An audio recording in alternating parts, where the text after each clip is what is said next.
You checked your phone. They saw it. The little scene is right there, mocking you. And now it's been 20 minutes, an hour, maybe more. And nothing. No reply. Just silence. And here's the thing nobody talks about. That silence is louder than anything they could have said. Your brain isn't being dramatic. It's doing exactly what it was wired to do. And by the end of this video, you're going to understand why that tiny notification sends your mind into overdrive at night, and what you can actually do to quiet it down. You know that feeling. It's late. You should be asleep, but instead, you're lying there, phone face down on the nightstand, pretending you're not thinking about it. And yet, somehow, your brain keeps pulling you back to that message, back to that scene, back to the question that won't leave you alone. Why haven't they replied? Here's what's wild. You're not alone in this. Millions of people go through the exact same spiral every single night, and most of them think it means something is wrong with them, like they're too sensitive, too needy, too much. But that's not the truth. The truth is way more interesting than that. And honestly, a little bit of a plot twist. In this video, we're going to break down exactly what happens inside your brain when someone leaves you on scene. Why digital silence feels so personal, so loud, so heavy, even when it probably means absolutely nothing. And more importantly, you're going to walk away with a completely different way of looking at it. One that actually helps you sleep at night instead of staring at the ceiling, rewriting conversations in your head. But before we dive in, I want to hear from you. Drop a comment right now and tell me, what's the most ridiculous story your brain has ever made up after being left on scene? Go ahead, I'll wait. And hey, if you're watching this at midnight spiraling over a message, that counts double. Write it down. You might laugh at it by the end of this video. And real quick, if nobody's ever explained this stuff to you in a way that actually makes sense, hit that subscribe button. Think of it as one small thing you're doing for your sleep tonight.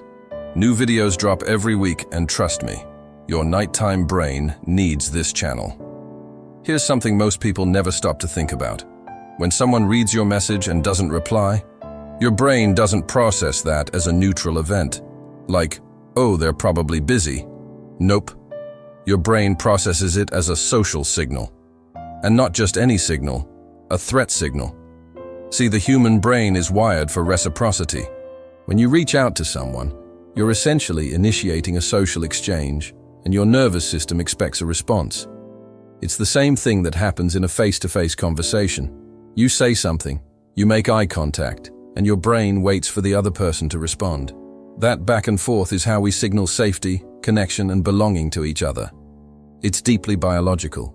So when that reciprocity doesn't come, when the reply just doesn't happen, your brain registers it almost like being interrupted mid-sentence at a dinner table, except the other person just got up and walked away without a word. Researchers actually have a term for this: social pain. And studies using brain imaging have shown that social rejection activates some of the same neural pathways as physical pain. That's not a metaphor. That's neuroscience. Now here's where it gets really interesting, and a little unsettling.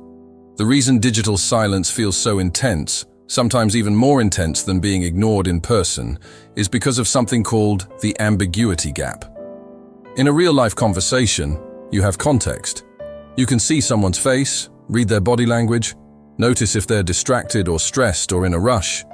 There are dozens of little cues telling your brain how to interpret what's happening. But in a digital conversation, all you have is a timestamp and two little letters: seen. No tone of voice, no facial expression, no context whatsoever, just silence. And your brain, which absolutely hates uncertainty, starts filling in that blank space with the worst possible explanations it can come up with.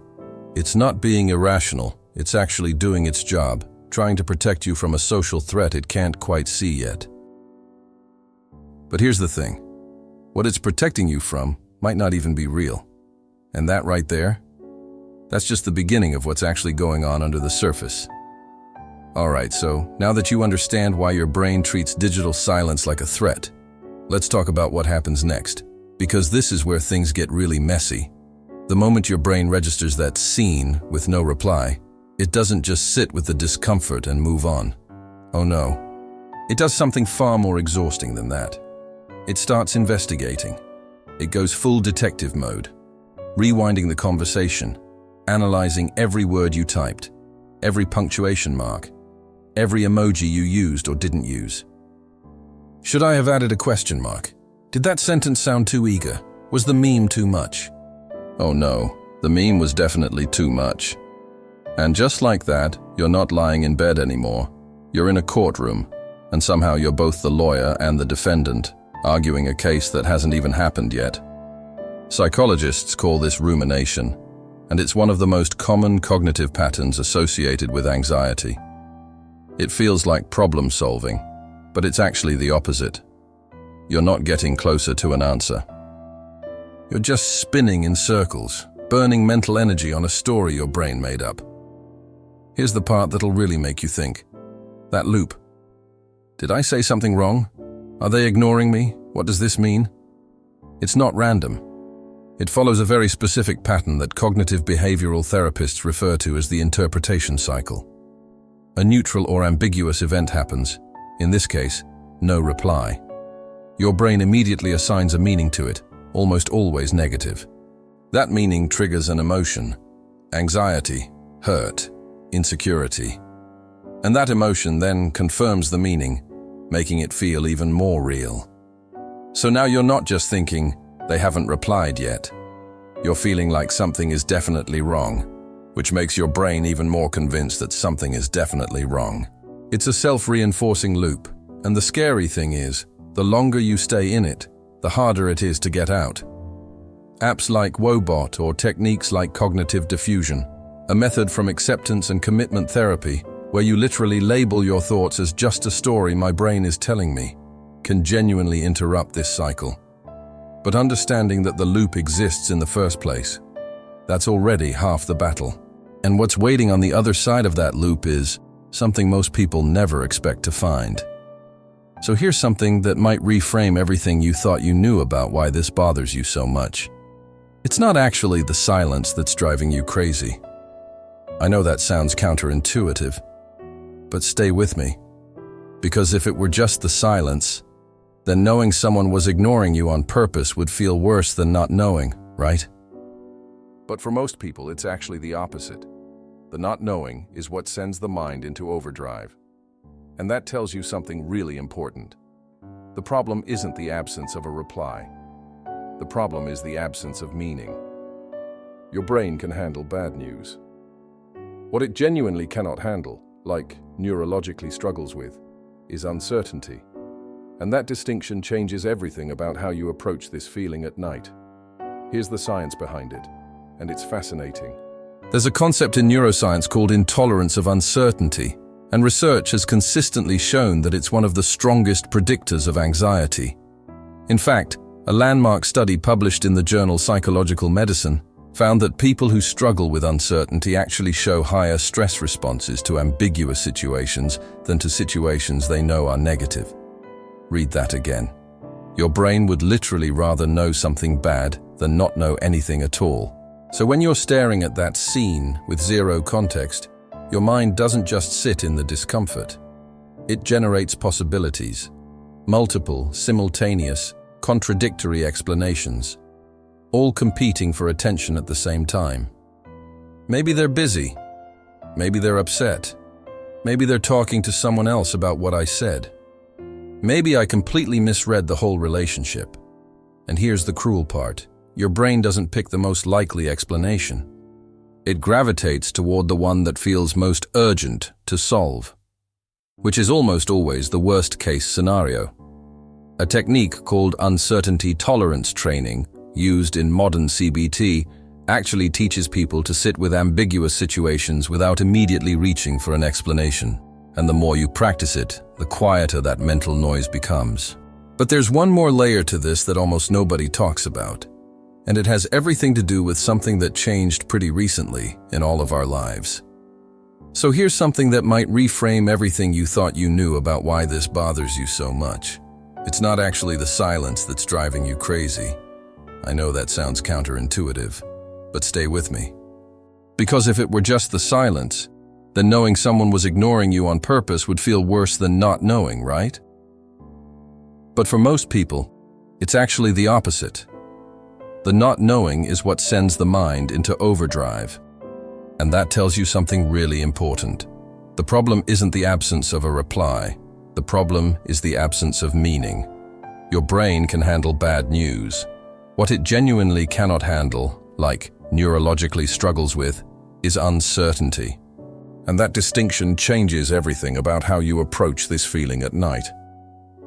Here's the science behind it, and it's fascinating.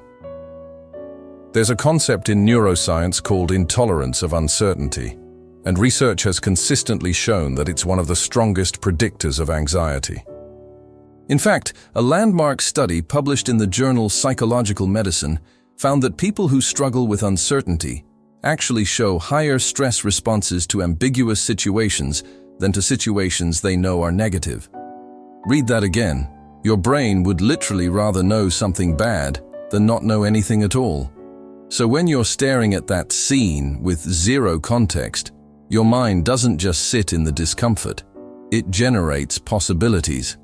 Multiple, simultaneous, contradictory explanations, all competing for attention at the same time. Maybe they're busy. Maybe they're upset. Maybe they're talking to someone else about what I said. Maybe I completely misread the whole relationship. And here's the cruel part. Your brain doesn't pick the most likely explanation.